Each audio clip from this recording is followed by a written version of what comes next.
저는 가감없이 제가 겪은 모든 이야기를 하려고 합니다. 5화 시작합니다. 가창 일기. 바이크는 바퀴가 두 개라 태생이 불안정한 구조입니다. 온전히 중심을 잡아줘야 하는 탈 것이죠. 라이더는 계속해서 주의를 기울이고 타야 하는 운명입니다. 2014년의 여름, 오늘은 사고썰을 풀어보려고 합니다. 이렇게 날씨가 좋은 날이었어요. 헬멧에 본능적으로 손이 가죠. 이날에도 주말에 팔당호 본다고 끌고 나왔었는데 일이 터지고 맙니다. 주말 팔당호는 교통량이 정말 많았고 저는 갓길로 주행하고 있었습니다. 차가 막혀 정차되어 있는 차들 사이에서 갑자기 중앙선을 넘어 좌회전하는 차가 툭 튀어나오는 겁니다. 30km 정도로 천천히 달리고 있다가 풀브레이크를 잡았는데 제 바이크는 보멧! 게다가 바닥에 모래까지 있었고 미끄러지면서 완전히 제동하지 못한 채로 차의 앞범퍼를 받고 넘어졌습니다. 첫 사고라서 정신이 되게 없었어요. 산타페에서 아저씨 4분이 나오셔서 물도 주시고 괜찮냐며 몸을 추스르게 도와주셨습니다. 다행히 장비는 차고 있어 몸은 하나도 안 다쳤습니다. 그냥 코멧에서 떨어진 제자리 꿈 수준이었어요. 사고 직후의 모습입니다. 헤드라이트, 계기판, 팬더 파손. 굉장히 얼타게 되더라고요. 보험사 불러야 되나 경찰 불러야 되나. 그러자 아재들께서 일단 밥이나 같이 먹으면서 놀란 마음 진정시키자며 식당에 들어가자고 하셨어요. 산타페는 장어집 가려고 좌회전한 거였습니다. 자연스럽게 장어 한 사발이 했습니다. 맛있더라고요. 거기서 아저씨들이 내가 이혼을 하는데 너 아들 입장으로는 어떤 것 같으냐, 뭐 주거니 받거니 같이 식사하고 아주 훌륭한 청년이다, 그렇게 진지한 얘기도 하고 분위기는 무르익고 아저씨들께서 저거 회사 차인데 저런 건 다리 밑에서 몇만 원 쓱 주면 해결된다, 대신 오토바이는 못 고쳐주고 조심히 가라, 이렇게 하셨어요.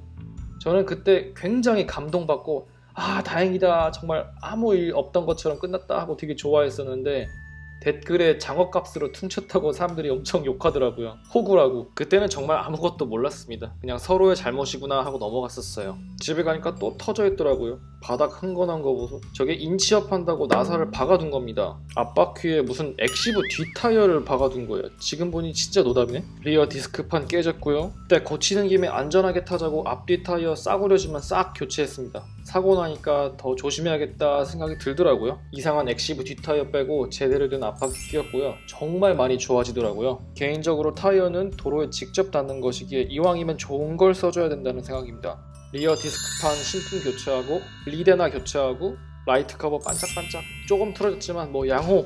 앞뒤 타이어 포함해서 48만원 들여서 싹 다 고쳤습니다.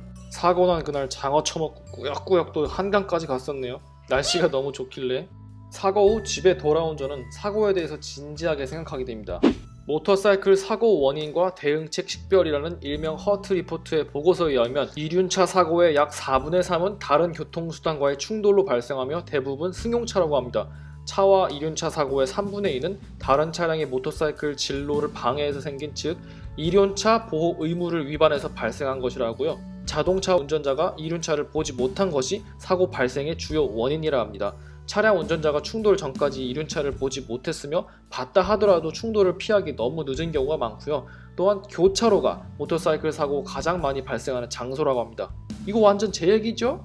바이크를 접한 후 몇 개월 후 작성한 글입니다. 저는 이 사고로 7번의 교훈을 얻게 됩니다. 뭐가 나올지 모르는 상황에선 무조건 감속하기. 확률이 아주 적더라도 차가 없는 시골길이라도 교차로가 보이면 무조건 감속합니다. 뭐가 나오지 않는다는 100%의 보장이 없기 때문입니다. 예측 출발은 물론 신호가 바뀌자마자 바로 출발하시는 것도 위험합니다. 항상 확인을 하고 가셔야 됩니다. 물론 제가 겪은 일은 차도에서 차도가 아닌 장소로 진입, 즉 중앙선 침범을 하는 차와 부딪힌 것인데 그것을 피하려면 갓길을 타지 말았어야 하고 타더라도 뭐가 나올지 모르는 상황이니 아주 천천히 달렸어야 하며 바닥에 모래가 있었으니 ABS가 달린 걸 탔었어야죠. 아우 코멧! 8년간 라이딩을 한 제 개인적인 경험상 예기치 못한 위험한 상황이 정말 많이 일어난다고 생각합니다. 유튜브 아이디 양비다라는 분의 영상입니다.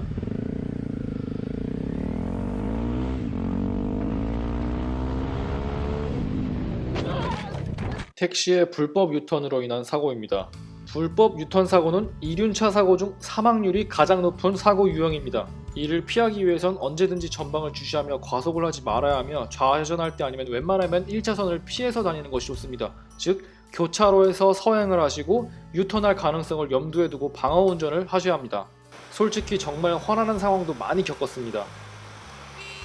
이거 진짜 열받습니다. 절대 하면 안 되는 위협적인 짓입니다. 동차선 추월. 아이디 라이언1986이라는 분의 영상인데 테러블 코리안 드라이버, 즉 끔찍한 한국 운전자라는 시리즈를 올리신 분입니다. 영상이 20개가 넘어요. 외국인의 입장에서 본 영상들인데 저는 솔직히 너무나도 공감을 했고 동시에 창피했습니다. 저도 정말 많이 겪은 일들이거든요. 사고 낼 뻔했는데 전화하고 있네. 아, 이건 진짜 날 뻔했죠. 보세요. 아, 진짜 열받습니다. 이분이 얼마나 빡치셨냐면 Turn signal. Turn signal. Got it. 처음엔 turn signal 하시더니 하도 빡쳐가지고 한국어를 배워오셔가지고 깜빡이를 시전하십니다. 깜빡이 이용해라. 제발 한국 여러분 깜빡이를 이용합시다. 한국어 실력이 늘 수밖에 없는 환경. 깜빡이 이용하세요. 근데 진짜 개꿀 컨텐츠 아닌가요? 유튜브 각이 바로 나오지 않습니까? 바로 실버 버튼 언박싱하는 각입니다. 3종 세트입니다. Bus running the red light, and the SUV, and a taxi. 세대의 신호위반과 동시에 끼어들기까지. This is Sparta. 이놈아, 조선의 매운 김치 맛이 어떠냐? 가 아니고 형님 진짜 이런 데서 운전하라 고생하셨습니다. 너무나도 창피합니다. 깜빡이 안 켜는 거, 불법 유턴하는 거, 위협적인 운전에 신호위반, 역주행, 배달 오토바이의 고개운전, 적나라하게 한국 도로의 모습을 보여주고 있잖아요.